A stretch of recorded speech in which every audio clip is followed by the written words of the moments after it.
For question 1, you were given the 3 coordinates for triangle ABC, and you were asked to determine the coordinates for the circumcenter.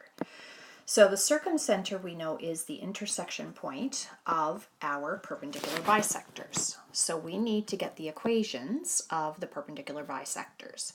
Now you really only need 2 of the equations, 2 of the perpendicular bisectors. You don't need all 3, but since I did not tell you which ones to do or to find, I have actually found all 3 so that you can check your work against my work. For the equation of the perpendicular bisector of AB, I found the slope of AB.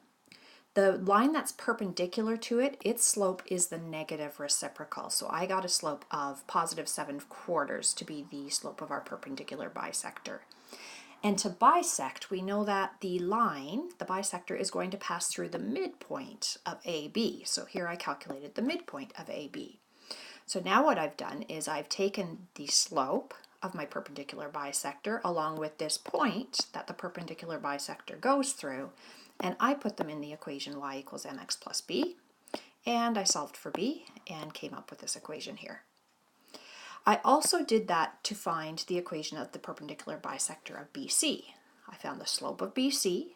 My perpendicular bisector has to have a slope that's the negative reciprocal of the slope of BC. I also know my perpendicular bisector has to go through the midpoint to actually bisect BC. So I found its point. Again, I put that into the equation y equals mx plus b, and I solved that for the y-intercept and have a second equation. Now, if you happen to find the perpendicular bisector of AC, you would find the slope of AC, which is negative 5/3. The slope of a line that's perpendicular to AC would be positive 5/3. The midpoint of AC is 4, negative 3. If we put those into y equals mx plus b, we get a y-intercept of negative 27/5. And that creates this equation.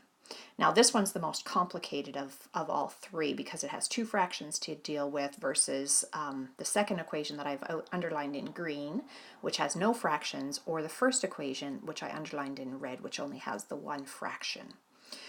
So I chose to use equation 1 here and equation number 2 here, and I solved my system. So I went through, I let y equal y, or subbed 1 into 2. At this point, I had a fraction, a 4 on the bottom, so what I did was multiply by 4. I multiplied every term by 4 to undo that fraction, and ended up with this second equation here. And then I solved that and came up with my x-coordinate to be negative 1 and 5/23. I used that and subbed that into equation number 2, and I solved for the y-coordinate, and that gives me a circumcenter at that particular point.